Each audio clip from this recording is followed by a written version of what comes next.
ওকে, তো আজকে যে জিনিসটা আমরা পড়বো পার ইউনিটের অঙ্কগুলো করতে পেরেছি? কেমন লেগেছে পার ইউনিটের অঙ্ক করতে? আচ্ছা, আমি কিন্তু বই আপলোড করে দিয়েছি, সবাই কি পেয়েছেন? জি ম্যাম।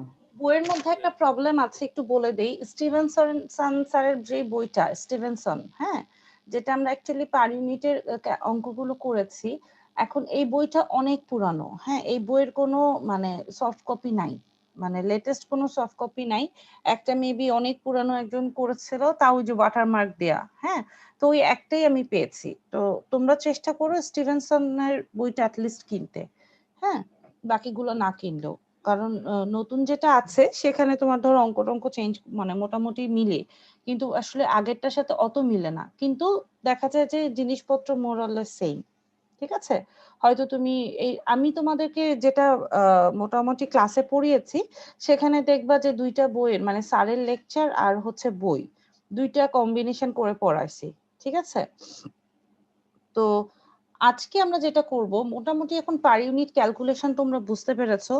একটা অ্যাসাইনমেন্ট দিয়েছিলাম, তোমরা কি সাবমিট করতে পারতেছো? জি মিস। আচ্ছা, অঙ্কটা কি করতে পেরেছো? জি মিস।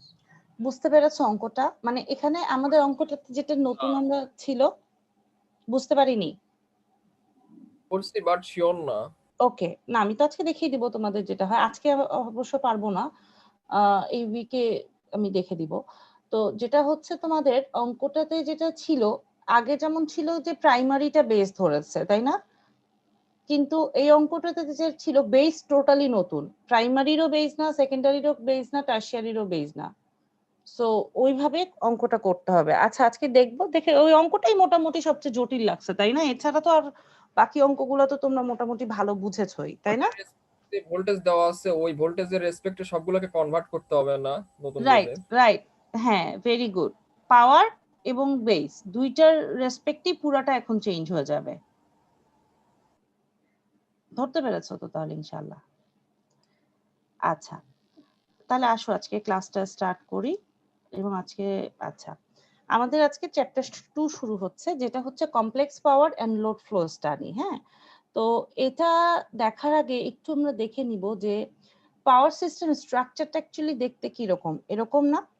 এখানে দেখো একটা পাওয়ার প্ল্যান্ট আছে, আমরা জানি স্টেপ আপ ট্রান্সফরমার হচ্ছে, এই যে আমাদের সাপোর্টিং টাওয়ারের মাধ্যমে ট্রান্সমিশন হচ্ছে, দেন আবার একটা স্টেপ ডাউন ট্রান্সফরমার থাকছে, তারপর সাব ট্রান্সমিশন সিস্টেমে যাচ্ছে, স্টেপ ডাউন ট্রান্সফরমার হচ্ছে, ইন্ডাস্ট্রি আছে, লোডস আছে, তাই না? তো আমাদের কথা হচ্ছে আসলে আমাদের এই পাওয়ার সিস্টেমের স্ট্রাকচারটা এমন ভাবে করা হয় যাতে এই যে জেনারেশন থেকে আমাদের যেই পাওয়ারটা প্রডিউস হচ্ছে সেটা যাতে সুন্দর মতো কি করতে পারে, ফ্লো করে কার পর্যন্ত, ইন্ডাস্ট্রি এবং বাসাবাড়ি পর্যন্ত পৌঁছাতে পারে, তাই না? এটাই তো আমাদের টার্গেট, মেইন টার্গেটটা তো তাই। তো দেখা গিয়েছে যে এই যে তোমার পাওয়ার প্ল্যান্ট থেকে এই যে আমাদের বাসাবাড়ি পর্যন্ত আসার সিস্টেমটা দেখতে মনে হয় অনেক ইজি, বাট কিন্তু এর মধ্যে দেখা যায় অনেক কিছু তোমাকে কি করতে হয়, চিন্তা করতে হয়। কেন? মাঝখানে আমাদের কিছু প্রোটেকশন দিতে হয়। মনে করো হঠাৎ করে এই ট্রান্সমিশন লাইনে এই তারটা খুলে পড়ে গেল, মাটিতে পড়ে গেল। হ্যাঁ, তো দেখা যায় যে প্যারালাল ফিডার যেটাকে বলে, এইটা আর এইটা দুইজন দুইটা লাইন ডিস্ট্রিবিউট করে নিচ্ছিল, এখন হুট করে একজন পড়ে গেল, তাহলে একজনের উপরে ভারটা বেশি পড়ে যাবে না, তাই না?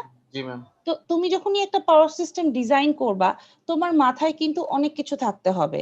যে তোমার মাথায় থাকতে হবে যে ম্যাক্সিমাম কতটুকু আমি ওকে কি করতে পারি, ডিস্টার্ব দিলে ওই সিস্টেমটা স্টেবল থাকবে। মেইন কাজ তো আমাদের স্টেবল থাকা এবং কি আমাদের নন স্টপ পাওয়ারটা পাওয়া, এটাই তো আমাদের টার্গেট, তাই না? তো এই যে পাওয়ার সিস্টেমের যেই একটা স্ট্রাকচার, এই স্ট্রাকচারটার একটা ফ্লো আছে, সেটাই অ্যাকচুয়ালি আমরা বলছি পাওয়ার ফ্লো। ঠিক আছে, তো আসো দেখি পাওয়ার ফ্লোর মধ্যে কি কি অ্যাকচুয়ালি পড়ে, অবজেক্টিভটা কি। এই যে আমি বলছি যে objective of load flow study, কেন আমি লোড ফ্লো স্টাডিটা কেন পড়বো, পড়ার কারণটা কি? আসো দেখি প্রথম কারণ কি বলে। প্রথম কারণটা বলতেছে to calculate the voltage of all busbars of the power system. আচ্ছা, বাসবার গুলোর ভোল্টেজটা স্টেবল রাখা খুবই ইম্পর্টেন্ট। কেন? আমরা বারবার বলি না যে এই যে ভোল্টেজ ফ্লাকচুয়েট করলে আমাদের সিস্টেমের ক্ষতি হবে, ভোল্টেজটা আপ ডাউন করলে কারেন্টের আপ ডাউনের কারণে কি আমাদের ইকুইপমেন্ট গুলো নষ্ট হয়ে যায়। কারো বাসায় এমন হয়নি অনেক সময় ভোল্টেজের স্পাইকের কারণে মোবাইলের চার্জার নষ্ট হয়ে যায়, ম্যাক্সিমাম যেটা হয় না? তো এই যে প্রবলেম গুলা, সো এটার জন্য তো তোমাকে প্রত্যেকটা বাস বারের কি করতে হবে, ভোল্টেজটাকে ফিক্সড রাখতে হবে। সো এটার জন্য সবার আগে কি করতে হবে, ক্যালকুলেট করতে হবে। আচ্ছা, সেকেন্ড যেটা, calculate power flow through each branch of power system. মানে কি, প্রতিটা পাওয়ার সিস্টেমের আমাদেরকে পাওয়ার ফ্লো যেটা হচ্ছে সেটা দেখতে হবে। অ্যাকচুয়ালি জেনারেটর থেকে কতটুকু পাওয়ার দিচ্ছে এবং আমরা লোডে কতটুকু পাওয়ার নিচ্ছি, এবং সবসময় জেনারেশন পাওয়ার এবং লোড পাওয়ার অবশ্যই সমান হতে হবে, না হলে সিস্টেমটা কি হয়ে যাবে, আনস্টেবল হয়ে যাবে। ঠিক আছে, মানে তুমি জেনারেশন অনেক বেশি করেই রাখলা, লোড নাই, তাহলেও কিন্তু সিস্টেমটা আনস্টেবল। আবার মনে করো জেনারেশনই খুবই কম, এই তুলনায় লোড বেশি, তাহলেও সিস্টেমটা কি হবে, আনস্টেবলই হবে। ঠিক আছে, তো এখন আমরা একটু পরে দেখবো যে আসলে জেনারেশন বেশি হলে সমস্যা কি বা লোড বেশি হলে সমস্যা কি। হ্যাঁ, আরেকটা বলেছে যে টু ক্যালকুলেট দ্য স্ল্যাক বাস পাওয়ার। আচ্ছা, স্ল্যাক বাসটা কি, স্ল্যাক বাসটা আমরা একটু পরে দেখব। আজকে আমরা বাসের ডেফিনিশন গুলো দেখবো যে কোন কোন বাসটার আসলে কি কি নাম। আচ্ছা, তারপরে দেখি সিগনিফিকেন্স আর ইউজফুলনেস আর অ্যাপ্লিকেশনটা কি আমাদের। আচ্ছা, তো এটা কি করে, it provide starting condition for transient stability and fault level. আচ্ছা, তোমরা কিন্তু ট্রানজিয়েন্ট স্টেবিলিটি অনেক নাম শুনেছো, কিন্তু এখন পর্যন্ত কি দেখতে পেরেছো যে আসলে ট্রানজিয়েন্ট স্টেবিলিটিটা কি, তাই না? ফল্টেরও নাম শুনেছো কিন্তু দেখোনি কিন্তু ফল্টটা কি, আজকে দেখবো। আচ্ছা, এখানে বলেছে it is essential in the design and efficient and successful operation of a power system.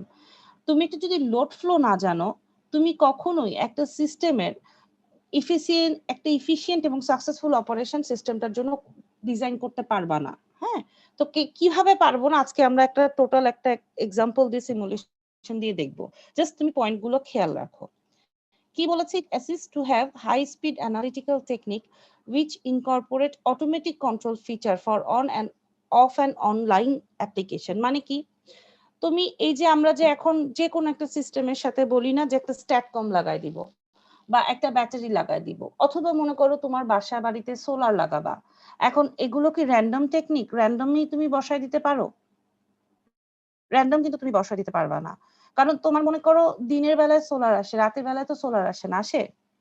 তাহলে তুমি যদি কোনো একটা ইকুইপমেন্ট মনে করো যে আমি ডিজাইন করলাম যে না আমার এই ইকুইপমেন্টটা দিনে চলবে বা রাতে চলবে, কিন্তু তুমি সোলারের সাপোর্ট পাচ্ছ দিনে। এখন তুমি যদি বলে দাও যে না, যেহেতু আমি দিনে সোলারের সাপোর্ট পাচ্ছি, সুতরাং তুমি দিনের বেলায় এই থেকে এই টাইম পর্যন্ত তুমি তোমার ইকুইপমেন্ট গুলা চালাও, রাতে তুমি চালাও না, তাহলে তুমি কি করতে পারবা? তোমার তো তুমি টাকাও সেভ করতে পারবা। হ্যাঁ, যেমন অস্ট্রেলিয়াতে একটা সিস্টেম আছে, অস্ট্রেলিয়াতে করে কি, ওদের ধরো বাসায় বাড়িতে তো সোলার লাগায় ফেলে, এবং ওদের তো স্মার্ট গ্রিড, মানে তোমার ধরো বাই দুই দিক থেকেই পাওয়ার ফ্লো হয়। মানে আমাদের বাংলাদেশে কি আমরা কি করতে পারি, শুধু পাওয়ার নেই, আমাদের কি পাওয়ার দেওয়ার ক্ষমতা আছে? আমরা কি মেইন গ্রিডে কোনো সাপ্লাই দিতে পারি? না ম্যাম। পারি না কিন্তু। কিন্তু সব উন্নত দেশে যেগুলো হয় যে ওরা কি করে, গ্রিডের সাথে কানেক্টেডও থাকে, আবার গ্রিডের থেকে যেমন পাওয়ার নেয় ওরা কিন্তু গ্রিডে পাওয়ারও দিতে পারে। এই যে সোলার বলছি, সোলার ওরা প্রডিউস করছে, ঠিক আছে, নিজেদের বাসা বাড়িতে সোলার করছে। এখন সোলারে যদি তাদের প্রতিটা ইকুইপমেন্টের চাহিদা পূরণ হয়ে যায়, তাহলে তো ওর মেইন গ্রিড থেকে নেওয়ার দরকার নাই, আছে? আর ওর সোলারটা যদি দেখে ওর বাসা বাড়িতে দিয়েও যদি বেশি হয়ে যায়, তাহলে তো ডেফিনেটলি ও কি করতে পারবে, গ্রিডের সাথে কানেক্টেড করে দিতে পারবে, তাই না? কিন্তু সোলার একটা প্রবলেম আছে, সোলারটা হচ্ছে তোমার ডিসি পাওয়ারটা দিচ্ছে এবং এটা কিন্তু ইনার্শিয়ালেস, তাই না? সোলারটা কিন্তু ইনার্শিয়ালেস, কিন্তু আমরা যে পাওয়ার প্ল্যান্ট গুলোতে যে ডিজেল পাওয়ার ইউজ করি প্রত্যেকটারই কি আছে, রোটর এবং ইয়ে আছে না, জেনারেটর গুলো কি করে, রোটারি ইয়ে আছে তো, পার্টস আছে তো, জানি তো, মেশিন পরে আসছি। ফ্রিকোয়েন্সি ডিপেন্ড করে কার উপরে? রিঅ্যাক্টিভ রিয়েল পাওয়ার, ফ্রিকোয়েন্সিটা রিয়েল এর উপরে, আর ভোল্টেজটা রিঅ্যাক্টিভ পাওয়ার। রিঅ্যাক্টিভ। এই যে ফ্রিকোয়েন্সি বলছি, ফ্রিকোয়েন্সিটা আসলে এখানে কোথায়, রোটারি মেশিনটা কোথায় আমাদের সিস্টেমে? রোটারি কিছু না থাকলে তো ফ্রিকোয়েন্সি পাবা না, পাবা ম্যাম। জেনারেটর। আচ্ছা, তো এখানে বলেছে লোড ফ্লো এর জন্য এখানে এই কথাগুলো দেখবা যে যেহেতু আমাদের পাওয়ার সিস্টেমে জেনারেটর আছে, ট্রান্সমিশন আছে, ডিস্ট্রিবিউশন সার্কিট আছে, সো এখানে পাওয়ার এবং ভোল্টেজটাকে কি করতে হবে, determine the determination of distribution of power and voltage in an integrated power supply system consisting of key generator, transmission and distribution circuit and loads is an essential requirement in the design and operation of such system, তাই না? তো সিস্টেমের voltage এবং পাওয়ারটা আমাদের কি করতে হবে, জানতে হচ্ছে। আচ্ছা, এই যে বলছি লোড প্রেডিক্ট করতে পারি অথবা ভবিষ্যতে কতটুকু তুমি লোড এখানে দিতে পারছো সেগুলো স্টাডির জন্য আমাদের কি দরকার, লোড ফ্লো স্টাডি গুলো দরকার। দেখবা কথাগুলো একই কিন্তু এগুলো হচ্ছে নোটে দেয়া, এগুলো একটু দেখবা রিডিং পড়ে একই কথা, হ্যাঁ একই কথা কিন্তু বিভিন্ন আঙ্গিকে বলা হয়েছে। আচ্ছা, এখন এখানে একটু দেখি আমরা লোড ফ্লো করার আগে মনে করো তুমি একটা বাস ডাটা জানো, লাইন ডাটা জানো, জেনারেটর আর লোডের ডাটা জানো, ঠিক আছে? কিন্তু তুমি যখন এই লোড ফ্লো করে নিচ্ছ তখনই তুমি সিস্টেমের জন্য কি কি জানতে পারতেছো, ভোল্টেজের ম্যাগনিটিউড জানবা, ভোল্টেজের অ্যাঙ্গেল জানবা, রিয়েল এবং রিঅ্যাক্টিভ পাওয়ার জানবা, কারেন্টের ফ্লো কোথা থেকে কোথায় হচ্ছে সেটা জানবা, অ্যাজ ওয়েল অ্যাজ কি জানবা তুমি, কারেন্টের ফ্লো যদি জানো, ভোল্টেজের ম্যাগনিটিউড আর অ্যাঙ্গেল যদি জানো, তাহলে এখান থেকে কি তুমি পাওয়ারের ফ্লোটাও জানা তোমার পক্ষে সম্ভব, পাওয়ারটা অ্যাকচুয়ালি কোন দিক থেকে কোন দিকে যাবে সম্ভব, এবং পাওয়ার লস কত হচ্ছে সেটাও তুমি জানতে পারবা। তার মানে দেখো তুমি একটা সিস্টেম দাঁড় করাইলা, সিস্টেমটা তখনই তুমি সিস্টেমের টোটাল জিনিসটা জানবা যখনই তুমি কি করতে পারবা, একটা লোড ফ্লো করতে পারবা। ক্লিয়ার আমার কথা? তার মানে আননোন প্যারামিটার গুলো টোটাল একটা ফ্লো এর জানাটাই হচ্ছে আমাদের কি, লোড ফ্লো স্টাডি, ঠিক আছে? আচ্ছা, এখন এই যে আমরা বলছি যে পাওয়ার সিস্টেমকে আমাদের স্টেবল রাখার জন্য কি কি ক্রাইটেরিয়া থাকে, rotor angle stability, frequency stability, voltage stability, মানে এই তিনটা স্টেবিলিটি আমাদের সাধারণত স্টাডি করা হয়, হ্যাঁ, এবং এই স্টেবিলিটিটা আমরা ডিটেইল চ্যাপ্টার 5 এ কিন্তু আরো ডিটেইল পড়বো। তো চ্যাপ্টার 1 আর 2 যেটা, সেটা অ্যাকচুয়ালি তোমাদেরকে একটা ওভারভিউ দেয়া যে আমরা চ্যাপ্টার 3, 4 আর 5 এ কি পড়বো, হ্যাঁ। তো একটা দেখো, এই যে আমরা বারবার বলছি যে transient period, steady state period, sub transient period, এগুলো আসলে কি? আচ্ছা, তোমরা টাইমারের নাম শুনেছো বা রিলের নাম শুনেছো? তুমি দেখো এসিতে যখনই স্টার্টিং শুরু হয় তখনই ওদের দেখো স্টার্টিং যে 2 থেকে আড়াই সাইকেল, এটা কি 1 সাইকেল, 2 সাইকেল আর এটা আড়াই বলতে পারো তুমি, হ্যাঁ। প্রথম আড়াই সাইকেল একটু হিউজ একটা কি করে, কারেন্টটা ফ্লো করায়। দেখো টাইমের রেসপেক্টে প্রথম আড়াই সাইকেলের মোটামুটি একটু কারেন্টটা বেশি হয়, কিন্তু এই যে বেশি কারেন্টটা এটা কিন্তু তোমার ইকুইপমেন্টের জন্য কি ক্ষতিদায়ক, এটা কিন্তু এই এত হিউজ কারেন্ট হয়তো তোমার সিস্টেমের রেটিং এর থেকে বেশি হয়। সুতরাং তোমার যে কোনো মেশিন তুমি যদি মানে বানাতে চাও বা মোটর বানাতে চাও, তো প্রথমেই তোমাকে কিন্তু এই এনভেলপের এই সাব ট্রানজিয়েন্টটা মাথায় রাখতে হবে। তারপরে আসো ট্রানজিয়েন্ট এনভেলপ, যেটা কি সাব ট্রানজিয়েন্টের থেকে ভ্যালুটা, কারেন্টের ভ্যালুটা কিন্তু কমে, আস্তে আস্তে গিয়ে ও কি করে একটা স্টেডি স্টেট এনভেলপে পৌঁছায় যায়, মানে আমাদের যেটা টলারেট লিমিট সেটার মধ্যে কি করে কারেন্টটা চলে আসে। এটা হচ্ছে শর্ট সার্কিট কারেন্ট। জিনিসটা কি বলো? জিনিসটা হচ্ছে কোনো কারণে তোমার সিস্টেমে কোনো একটা ফল্ট হলো, হিউজ পরিমাণের কারেন্টটা কি করে, কারেন্ট ফ্লো করতে থাকে। কেন কারেন্ট ফ্লো করে এগুলো আমরা দেখব, যে কোনো কারণে হঠাৎ করে আমাদের আরটা কমে গেল বা এক্সটা কমে গেল, তাহলে এক্স যদি কমে যায়, ভি বাই এক্সটা যদি কমে যায়, তাহলে কারেন্টের ভ্যালুটা কি হয়ে যাবে, বেড়ে যাবে না কমে যাবে?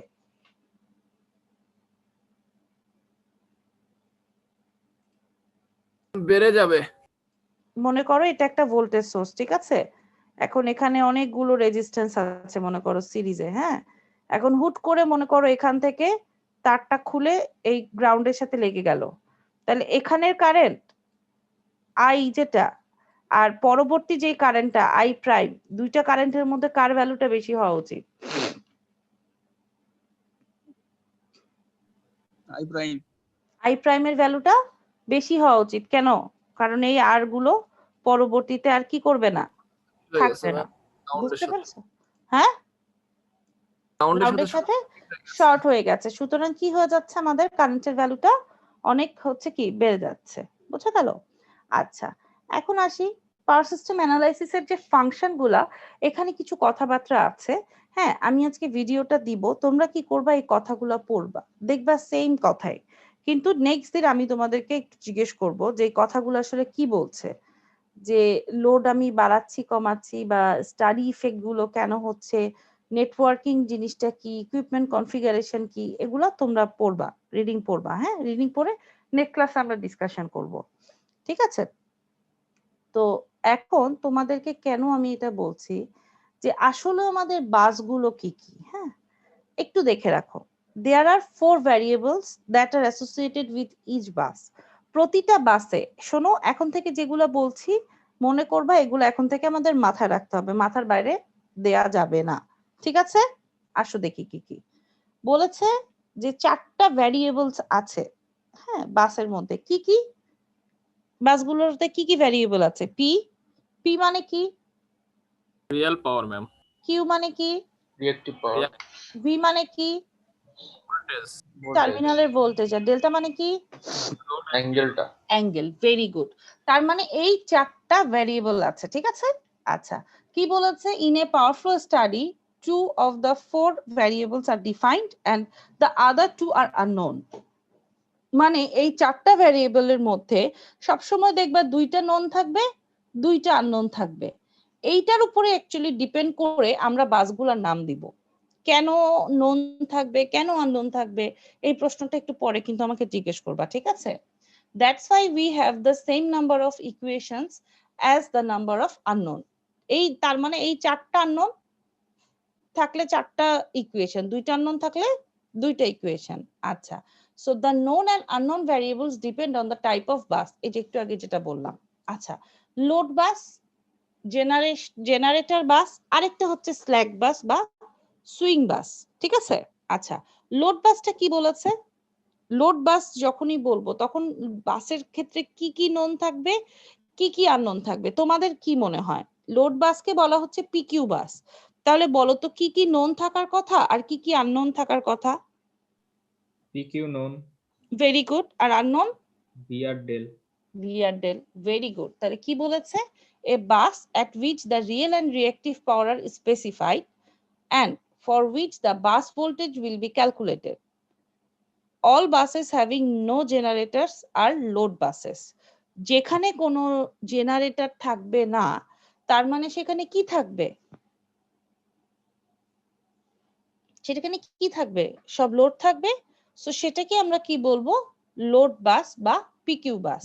এবং লোড বাস বা পিকিউ বাসে আননোন থাকবে কে? ভি এবং ডেল্টা। আর নোন থাকবে কে? P R Q. ওকে কথা আমার ক্লিয়ার? আমি কি জি ম্যাম। বোঝাতে পেরেছি? আচ্ছা জি ম্যাম। সেকেন্ড টাইপটা কি হবে? পিভি বাস।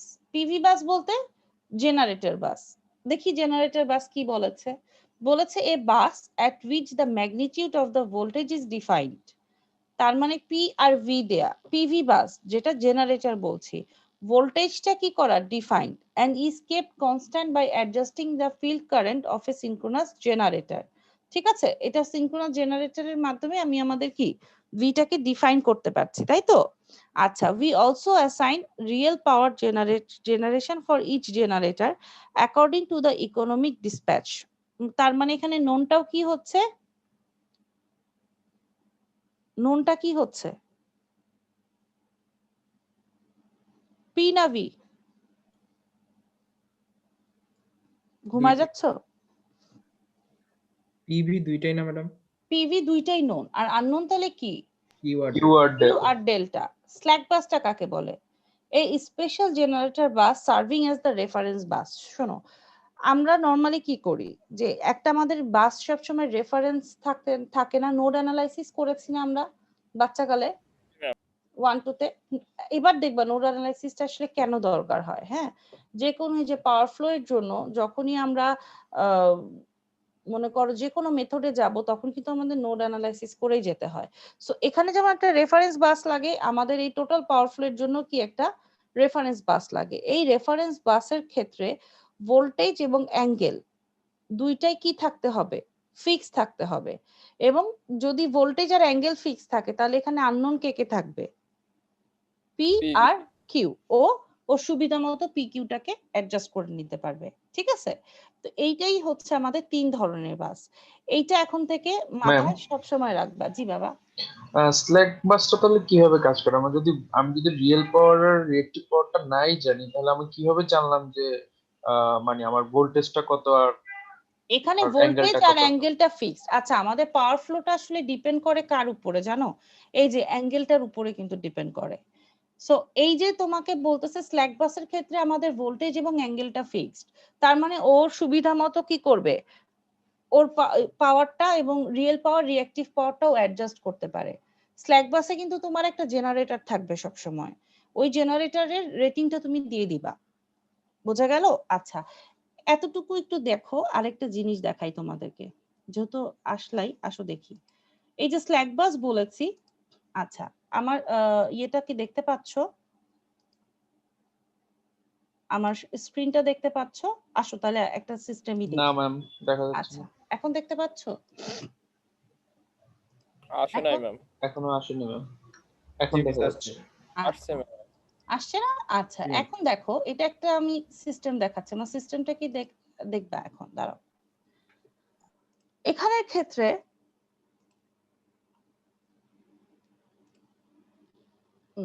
এখানের ক্ষেত্রে একটু দেখবা, হ্যাঁ। আচ্ছা, এখানে দেখো, এটা একটা সিস্টেম। আচ্ছা, এখন আমি ধরো রান করলাম, কিছু বললাম না, হ্যাঁ। তো তুমি কিন্তু জানো না কোনটা কোন বাস, জানো? আচ্ছা, এই যে দেখো, এটাকে আমরা সবসময় কি বলি, স্ল্যাক বাস বলি। এই যে দেখো রেফারেন্স মেশিন দেখতে পাচ্ছ? জি মিস। এখন এইখানে দেখো, এই মেশিনটা, এটা কিন্তু একটা রেফারেন্স মেশিন এবং এটাকে কিন্তু কি বলা হচ্ছে, এসএল মানে হচ্ছে স্ল্যাক বাস, ঠিক আছে। তার মানে এইটার ভোল্টেজ এবং অ্যাঙ্গেলটা আমাদের কি থাকবে, ফিক্স থাকবে, তাই না? ও কিন্তু কি করবে, তোমার সিস্টেম ওয়াইজ কি করবে, পাওয়ারটাকে অ্যাডজাস্ট করে নিবে। তো একটু দেখি আসলে একটা লোড ফ্লো করি। এখানে তুমি যখন একটা লোড ফ্লো করছো, দেখো এখানে তোমার রেটিং গুলো দেয়া আছে, রেটিং গুলো কি দেখতে পাচ্ছো? আচ্ছা, একটু আসো। এই যে এখানে তুমি দেখো কি দেখাচ্ছে, কার কার ভ্যালু দিচ্ছে, পি কিউ আর আই। পি কিউ আর আই এর ভ্যালু দিচ্ছে, রাইট? আচ্ছা, তুমি দেখো পাওয়ারটা কত, এখানে 15 মেগাওয়াট। আচ্ছা, এখন তোমার এই বাস বারের ক্ষেত্রে স্ল্যাক বাস যে কাজটা করে, ওটার অ্যাঙ্গেল এবং ভোল্টেজ এবং অ্যাঙ্গেল সবসময় কত রাখে, 1 পার ইউনিট রাখে। এই যে তুমি একটু দেখো, ভোল্টেজ কন্ট্রোল দেখতে পাচ্ছ? জি মিস। টার্গেট ভোল্টেজটা কত, 1। 1 পার ইউনিট। এটা তার মানে এখানে ওর টার্গেটই হচ্ছে 1 পার ইউনিটটা কখনোই কি করতে পারবে না। 1 পার ইউনিটের ক্ষেত্রে ও কতটুকু ওর টলারেবল লিমিটটা চেঞ্জ করতেছে দেখো, 1.05 ওর ম্যাক্সিমাম হইতে পারবে, মিনিমাম 0 বললেও এই সিস্টেমটা যখনই ও দেখবে যে আমার সিস্টেমটা আউট অফ সিস্টেমে চলে গেছে। আচ্ছা, ফল্টের কথা বললাম, ঠিক আছে। মনে করো এই সিস্টেমে আমি একটা ফল্ট দিব, ফল্ট আমার দেয়া ছিল শর্ট সার্কিট ইভেন্ট, আমি বাস 3 তে একটা ফল্ট দিয়েছি। একটু দেখো, হ্যাঁ। আচ্ছা, ফল্টের আগে সিস্টেমটা দেখাই নেই, ফল্টের আগে সিস্টেমটা একটু দেখাই, হ্যাঁ। আচ্ছা, সিস্টেমটা এখন তুমি দেখতে পাচ্ছ, সিস্টেমের কোনো ঝামেলা নাই, ঝামেলা আছে, ঝামেলা আছে দেখতে পাচ্ছ? পুরো সিস্টেমটা দেখো সুন্দর মতো রান করতেছে। ও এখানে 15 মেগাওয়াট দিচ্ছে, ও হচ্ছে 8.3 নিচ্ছে, তাহলে ও কত নিচ্ছে, 6.7। তাহলে দুইটা লাইন কি করতেছে, ডিস্ট্রিবিউট করে নিচ্ছে না? এখানে দেখো দুইটা লাইন গেছে, তো এখান থেকে দুইটা লাইন, এই একটা লাইন গিয়েছে তোমার হচ্ছে সিঙ্গেল বাস বারে, একটা মনে করো এটা যদি 1 হয় আর এটা হচ্ছে 2, ঠিক আছে। তাহলে 1 থেকে 2 পর্যন্ত একটাতে যাচ্ছে, যেটাতে পাওয়ার কত দিচ্ছে, এই যে দেখো 8.3, আর আরেকটাতে তাহলে কত যাবে, 6.7। তাহলে এই দুইটার যোগ করলে কত হয়, 15। দেখো 15 মেগাওয়াট দিচ্ছে। তো এখন আমাদের এই ফ্লোটা, এই যে আমরা বলি যে লোড ফ্লো স্টাডিটা কেন দরকার, মনে করো 5 সেকেন্ড আমি রান করলাম, দেখো সিস্টেমটার প্রত্যেকটা ভ্যালু কি আছে, ফিক্সড আছে না? এটা দেখো, এটা কার কার ভ্যালু? সিনক্রোনাস মেশিনের ভোল্টেজ কত? 1 পার ইউনিট, ঠিক আছে। এখন দেখো সিনক্রোনাস মেশিনের ফ্রিকোয়েন্সি 1 পার ইউনিট, তার মানে সিস্টেমটা এখন কি ভালো মতো রান করছে নাকি না কোনো ডিস্টার্ব করছে? স্টেবল আছে ম্যাম। স্টেবল আছে না, যে পুরা ও হচ্ছে পাওয়ার এখান থেকে জেনারেট করে একদম এই লোড এবং পরবর্তী এই লোড এই পর্যন্ত ও কি করতে পারছে, সুন্দর মতো আমাদেরকে ও আউটপুটটা দিতে পারছে, ঠিক আছে না। এখন আসো, কোনো কারণে যদি সিস্টেমে কোনো ফল্ট হয় তাহলে সেটাও তো আমাদের জানার বিষয় না। তো মনে করো 3 নাম্বার বাসটাতে হঠাৎ 3 ফেজ ফল্ট হইলো। 3 নাম্বার বাস কোনটা? আসো দেখি 3 নাম্বার বাস কোথায় এখানে? এটা 3 নাম্বার বাস, 3 নাম্বার বাস, এটা 3 নাম্বার বাসে মনে করো একটা 3 ফেজ ফল্ট হলো। এখন কি হবে দেখি।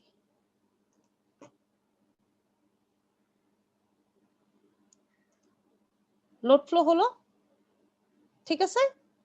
এখন মনে করো সিস্টেমটা আমি 5 সেকেন্ডের জন্য রান করব। কি হবে দেখো, কি হলো এখানে, কি ঝামেলাটা হলো, কিছু প্রবলেম ক্রিয়েট দেখতে পাও? জি ম্যাম, সব আনস্টেবল হয়ে গেছে। দেখো এখানে ফ্রিকোয়েন্সি কত 1.06 এর কাছাকাছি আনস্টেবল হয়ে গেছে, কিন্তু ভোল্টেজটা কিন্তু দেখো একটা পর্যায়ে গিয়ে ওই যে এই যে বলছে যে সিনক্রোনাস মেশিন কোনটা এটা বলো তো? Synchronous generator. এই যে এটা, তার মানে স্ল্যাক বাস, তাই না? স্ল্যাক বাস অলওয়েজ টার্গেট থাকে ওর কি 1 পার ইউনিটে নিয়ে যাওয়া। দেখো সিস্টেমটাও স্টেবল, যখনই আমাদের ফল্ট হইলো ও কিন্তু ঠিক আছে ফল্টটা উইথস্ট্যান্ড করতে পারছে 2 সেকেন্ড, এরপরে আবার ও কি করছে, আবার ভোল্টেজটাকে কি করে নিয়ে গেছে, 1 এর কাছাকাছি নিয়ে চলে গেছে না। বুঝতে পেরেছো, জি। টার্গেটটাই হচ্ছে এটাকে কি রাখা, ফিক্স রাখা। তার মানে এই যে একটা সিস্টেমে যে আমার ফল্ট হচ্ছে, তাহলে এটা তো আমার জানা দরকার না যে কোথায় ফল্টটা হচ্ছে বা কি হচ্ছে। এই সিস্টেমের এই ফল্ট গুলাই, এই যে দেখো প্রতিটা সিস্টেমে আমাদের ফল্ট হলে এরকম একটা দেখাবে। তো এগুলো আমরা আরো ডিটেইল পড়বো, তো তোমাদের জাস্ট আজকে জেনে রাখো যে জিনিসগুলো কি, ঠিক আছে। এখন কি একটু বুঝতে পারছো, রিলেট করতে পারছো নাকি সব মাথার উপর দিয়ে যাচ্ছে?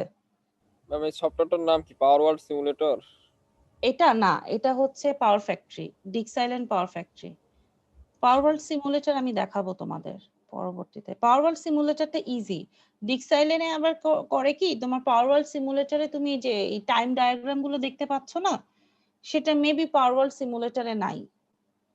মানে পাওয়ার ওয়ার্ল্ড সিমুলেটর একটু বাচ্চা লেভেলের সফটওয়্যার এবং এটা ইজি, তুমি জানতে পারবা। আচ্ছা, তাহলে এখন বাস আমরা কয় ধরনের জানছি? 3 ধরনের, যেখানে তোমার কি নোন গুলো কি কি আর আননোন গুলো কি কি তুমি জানো, এখন জানো নোন গুলো কি কি আর আননোন গুলো কি কি? জি ম্যাম। তো এখন তোমাকে যদি বলা হয় যে এখানে নোন বাস এবং আননোন বাস গুলো ডিফাইন করো, তো এখন আসো মাথায় প্রশ্ন আসতেছে যে আমি আননোন বাস বা নোন বাস জেনে করবোটা আসলে কি। আচ্ছা, কোনটা স্ল্যাক বাস, কোনটা লোড বাস, কোনটা জেনারেটর বাস, কোনটা আবার লোড বাস, তোমরা এই সিস্টেম থেকে একটু পড়ে বলো তো যে কোনটা কোনটা। এটা দেখবা না, এটা না দেখে এর বা এটার সাথে মিলাই দেখো মিলে কিনা। কি বলেছে, কনসিডার এ 4 বাস পাওয়ার সিস্টেম বিলো, 4টা বাস, তাই না? 1 2 3 4, 4টা বাসের ক্ষেত্রে তুমি দেখি এই বাসটা দেখে ডিফাইন করো কোনটা আমার লোড বাস, কোনটা জেনারেটর বাস, কোনটা স্ল্যাক বাস। করতে পারবা? করো। বলেছে আর ভোল্টেজ আর অ্যাঙ্গেল দেওয়া আছে সেটা স্ল্যাক বাস হবে না? Slack bus, very good. তারপর the generator at bus number 3, slack bus কিন্তু সিস্টেমে কয়টা হবে, একটা না দুইটা? একটা হবে ম্যাম। একটা হবে, ভেরি গুড, একটাই আমাদের স্ল্যাক বাস হবে, যেটার ভোল্টেজ এবং অ্যাঙ্গেলটা কি করব জানা থাকবে। তারপরে জেনারেটর কোথায় কোথায় লাগানো, 1 আর 3-এ।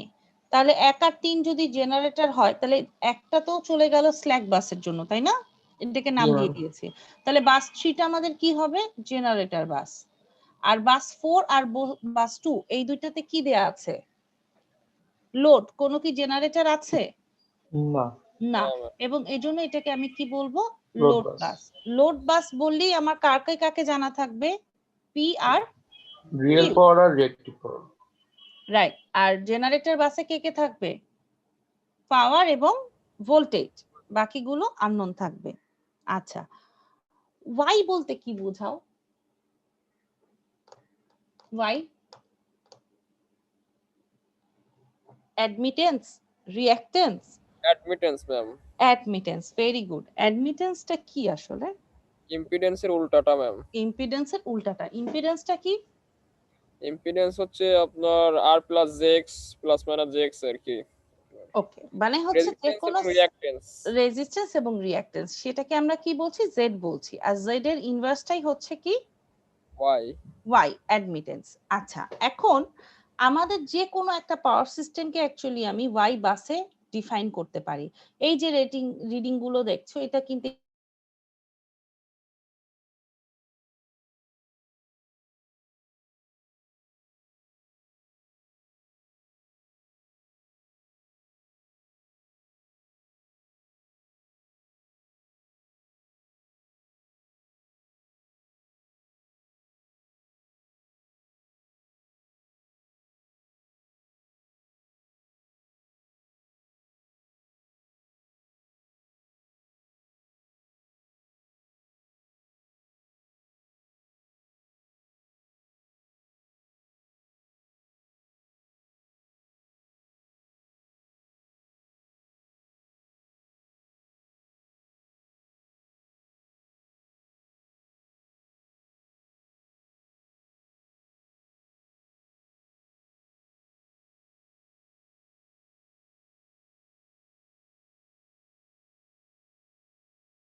এই লোডের উপরে ডিপেন্ড করে।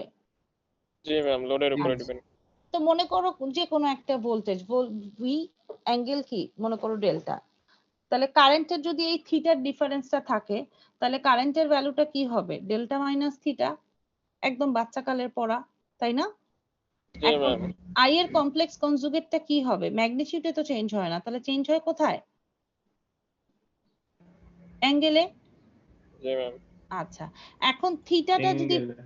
অ্যাঙ্গেলে, এখন থিটাটা যদি পজিটিভ হয় তাহলে কারেন্টটা কি করবে? লিড করবে না ল্যাগ করবে? কারেন্টটা লিড করবে ম্যাম পজিটিভ হইলে। পজিটিভ হলে কারেন্টটা লিড করবে? জি ম্যাম। শিওর? শিওর। কিভাবে দেখো, কিভাবে একটু বলো। থিটাটা যদি পজিটিভ হইতো তাহলে আপনার আইটা উপরে থাকতো না, ভোল্টেজের উপরে ইয়া থাকতো আর কি উপর সাইডে, এবং তখন তো হচ্ছে আচ্ছা, তুমি আমাকে একে দেখাও। ভি অ্যাঙ্গেল 0 ডিগ্রি, ঠিক আছে, আর ভি অ্যাঙ্গেল -90 ডিগ্রি, আর একে দেখাও ভি অ্যাঙ্গেল 90 ডিগ্রি। টাইম ডোমেনেও আঁকবা, ফেজর ডোমেনেও আঁকবা। এটা কি ফেজর ডোমেন আর এটা কি টাইম Time- ডোমেন, দুইটাই আঁকো। ম্যাম ভি অ্যাঙ্গেল 0টা হচ্ছে একবারে হরিজন্টালি, ভি অ্যাঙ্গেল -90 হচ্ছে আপনার নিচের দিকে, আর ভি অ্যাঙ্গেল +90 ডিগ্রি উপরের দিকে। আচ্ছা, 90 ডিগ্রি এটা নিচে, আর -90 উপরে হবে অ্যান্টি +90। ক্লকওয়াইজ গেলে 90। আচ্ছা, তুমি বলো তো এটা যদি ভোল্টেজ হয়, ঠিক আছে, আর এই যে এখানে এটা যদি -90 হয় তাহলে তুমি টাইম ডোমেনে কিভাবে আঁকো? -90 তে থাকলে পরে ম্যাম ডান সাইডে থাকে। তাহলে ভোল্টেজটা লিড করে আর কারেন্টটা ল্যাগ করে, তাই তো? জি ম্যাম। আবার এখানে কি ভোল্টেজটা কি করে? ল্যাগ এখানে করে, কারেন্টটা লিড করে। যদি বলো আগে থেকে যায়, -90 যদি হয় তাহলে কি হয়? সাইন, এগুলোর কনসেপ্ট কিন্তু ক্লিয়ার রাখতে হবে, হ্যাঁ? সাইন ওমেগা টি -90 ডিগ্রি যদি বলি তাহলেই তো অ্যাঙ্গেলটা মাইনাস আসে নাকি? জি ম্যাম। তাহলে এটা হবে কি +90 ডিগ্রি। তার মানে পরবর্তীতে যদি থাকে প্লাসের দিকে যদি থাকে তাহলে সেটা কি করে? লিড করে না ল্যাগ করে? ল্যাগ করে। ল্যাগ করে। এবার ভুলটা বুঝতে পেরেছো? ম্যাম ওই তিনটার একটু নাম দিবেন। এই ভি অ্যাঙ্গেল 0 এটাকে যদি মানে অনলি ভি দেই, আর পরেরটা যদি ভি1 দেই, হ্যাঁ আচ্ছা, পরেরটা দাঁড়াও, দিলে V1 দেই। আবার আঁকি দেখাই, দাঁড়াও। এগুলা একটু রিভিউ করবা। এখন থেকে লিডিং ল্যাগিং এর পজিটিভ নেগেটিভ যদি ভুলে যাও, মুখস্থ করার দরকার নাই, একদম ক্যালকুলেশন করে বুঝে বুঝে আঁকবা। আমি কি আরেকবার দেখাবো? আবার দেখাবো? ফ্রেশ পেজে দেখাবো? জি ম্যাম, একটু কনফিউশন ছিল। আচ্ছা, এই কনফিউশন গুলো কিন্তু বাবু থাকার কথা না, তাই না? আচ্ছা, আসো, তোমরা বলো না রেফারেন্সটা। জাস্ট দুইটা নেন, জাস্ট দুইটা নিলেই হবে, মানে দুইটা কোয়ান্টিটি। দুইটা কোয়ান্টিটি নিয়ে দেখাই, হ্যাঁ। আচ্ছা, তাহলে আমি ইয়ে করে, আচ্ছা এখন দেখো, আমি নরমালি দেখাই। এটা একটা ভোল্টেজ সোর্স, রাইট? এটা মনে করো একটা ইন্ডাক্টর, এটা দিয়েই দেখাই, আসো, তাহলে আরো ক্লিয়ার হবে। হ্যাঁ, আচ্ছা, এটা হচ্ছে ভোল্টেজ, এটা হচ্ছে কারেন্টের ধরো কার্ভ রাখবো। আচ্ছা, তুমি কি জানো V ইজ ইকুয়াল টু কি আর I ইজ ইকুয়াল টু কি? ইন্ডাক্টরের জন্য V ইজ ইকুয়াল টু কি? L DI বাই DT না? জি ম্যাম। আচ্ছা, এখান থেকে যদি করো তাহলে I এর ভ্যালুটা যদি হয় Im sin omega t, Im sin কি ওমেগা টি, ঠিক আছে? আচ্ছা, তাহলে এটার জন্য ভ্যালুটা কি হবে? Im বাই √2, আর অ্যাঙ্গেল কত? 0 ডিগ্রি, কোনো সন্দেহ? আচ্ছা, আর এখানে ভি এর জন্য কি হবে? জাস্ট কচে চলে যাবে। Vm sin omega t plus কত? 90। Omega t plus 90 degree. তাহলে তুমি যদি এটাকে ভিএম এর অ্যাঙ্গেলে আঁকো তাহলে এটা ভিএম এর অ্যাঙ্গেলটা কি হবে? ভিএল সমান কি হবে? ভিএম বাই √2, অ্যাঙ্গেল কত? +90। Plus 90 degree. আচ্ছা, তুমি এটাকে এখন টাইম ডোমেনে আঁকো, তারপরে ফেজরে আঁকবো। টাইম ডোমেনে আঁকো, আইটা কোথা থেকে শুরু হয়েছে? আর এটা 0 থেকে শুরু হয়েছে। 0 থেকে শুরু হয়েছে। আর এখানে তোমার ভিএলটা কোথা থেকে শুরু হয়েছে? +90 দিয়ে, তার মানে মাইনাস সাইডের থেকে শুরু হয়েছে। -90 ডিগ্রি।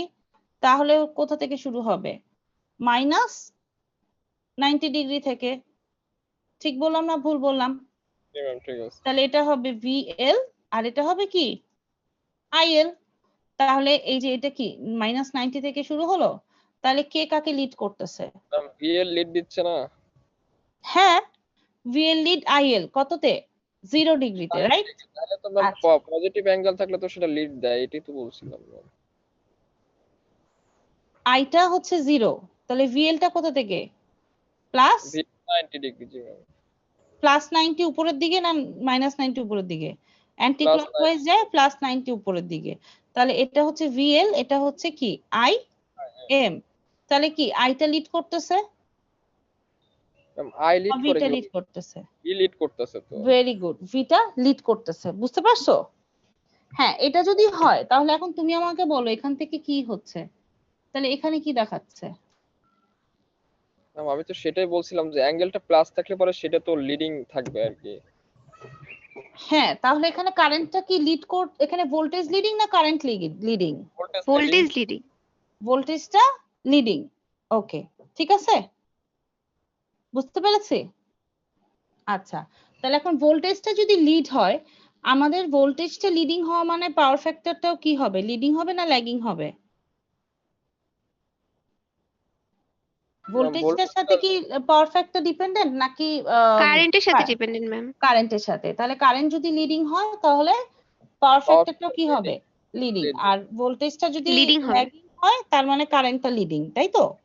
আচ্ছা, ম্যাম ওই ছোট্ট একটা জিনিস বলবেন ম্যাম, ওই যে একটা কনভেনশন ছিল না যে আপনার ওই যে ক্লকওয়াইজ আর অ্যান্টি ক্লকওয়াইজ ঘুরলে পরে যেটা আগে আসবে সেটা লিডিং আর একটা হচ্ছে ল্যাগিং, ওই মানে ইয়াটা হ্যাঁ কনভেনশনটা হ্যাঁ, কনভেনশনটা হচ্ছে এই যে এটা, এখানে অ্যান্টি ক্লকওয়াইজ যদি যাও তাহলে নেগেটিভ পাওয়ার দিব, মানে নেগেটিভ অ্যাঙ্গেল দিব। আর ক্লকওয়াইজ গেলে পজিটিভ, না কি ভুল বললাম, পজিটিভ হলে অ্যান্টি ক্লকওয়াইজ। যেমন 90 ডিগ্রি পজিটিভ, তাহলে অ্যান্টি ক্লকে যাচ্ছ। আর 90 ডিগ্রি নেগেটিভ, তাহলে তুমি কি যাচ্ছ? ক্লকওয়াইজ যাচ্ছ। ম্যাম ওই যে আপনার আমি ওইটা বলনি আর কি, যে একটা ইয়ে আছে না যে মানে আপনার ক্লকওয়াইজ গেলাম তাহলে যেটাকে আগে পাবো সেটা কি লিডিং, মানে ওই জিনিসটা মানে আমার মনে আসতেছে না এটা ক্লকওয়াইজ আর অ্যান্টি ক্লকওয়াইজ, সেটা মানে জাস্ট কনফিউজ হচ্ছে আর কি। এই তো তুমি সিম্পল ওয়েতে চিন্তা করো না। যদি তোমার এটা হয় ভোল্টেজ অ্যাঙ্গেল 0 ডিগ্রি, হ্যাঁ, তাহলে এটা মনে করো কারেন্টেরই জন্যই ধরো, কারেন্টের জন্য, আর এটা হচ্ছে আরেকটা কারেন্টের জন্য। এখন তুমি দেখো কারেন্টের এটা ইন্ডাক্টরের জন্য কারেন্টটা পজিটিভ পাচ্ছ আর এর জন্য কি নেগেটিভ পাচ্ছ? জি ম্যাম। আচ্ছা, কারেন্টের থেকে তুমি ইম্পিডেন্স দিয়ে করো, ইম্পিডেন্সটা মনে হয় তোমাদের ইজি হবে। আচ্ছা, ইম্পিডেন্সটা কি করো? আর অ্যাঙ্গেল 0 ডিগ্রি করো না? জি ম্যাম। এই কনভেনশনটা দেখো, এই এখানে যদি করো তুমি, এখানে কত করো? এখানে করো আর অ্যাঙ্গেল 0 ডিগ্রি। আর নিচে যেটা করো সেটা কি এক্সি, এক্সি অ্যাঙ্গেল কত? -90 ডিগ্রি, তার মানে এটা ক্যাপাসিটর। আর এখানের ক্ষেত্রে কি করো? এক্সেল অ্যাঙ্গেল 90 ডিগ্রি, তাই না? বুঝতেছো? তাহলে এখানে হচ্ছে আমাদের পজিটিভ দিকে গেলে হচ্ছে কি এক্সেলটা পজিটিভ 90 পাই, মানে অ্যান্টি ক্লকওয়াইজ যাই, আর এখানে গেলে ক্লকওয়াইজ যাই। এটা জিজ্ঞেস করছিলা নাকি জিজ্ঞেস করলাম?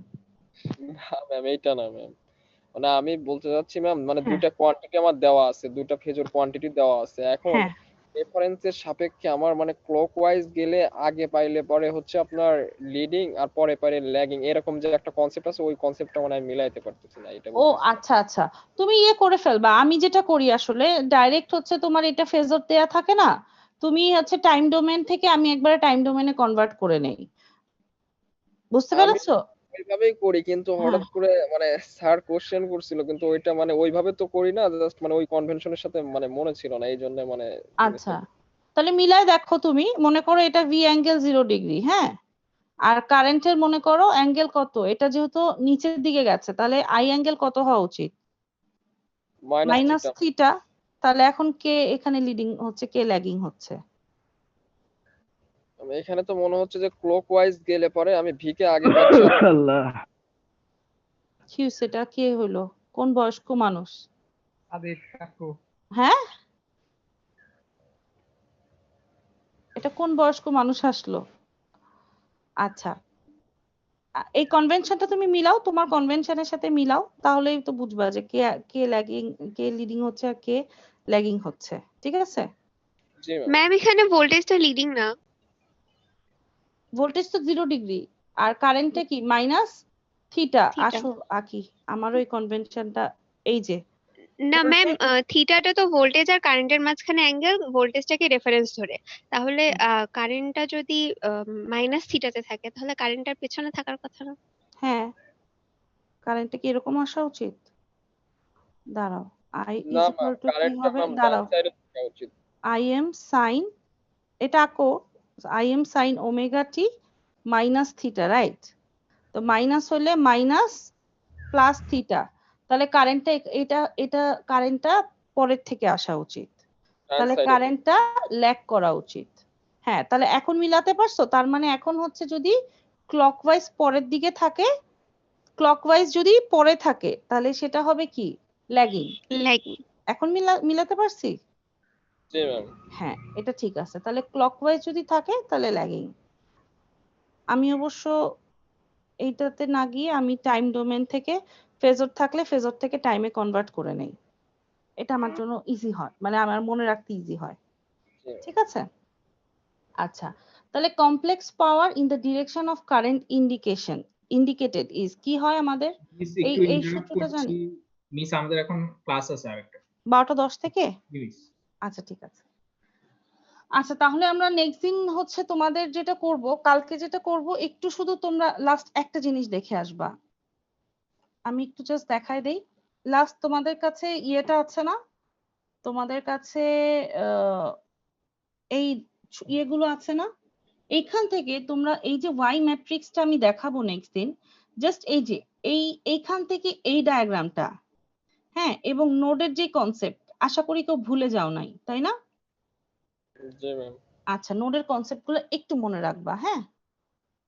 তো নেক্সট দিন আমরা ইনশাআল্লাহ আবার এখান থেকে স্টার্ট করব, হ্যাঁ? জি ম্যাম ওকে, আসসালামু আলাইকুম। ওয়ালাইকুম আসসালাম। ওয়ালাইকুম আসসালাম।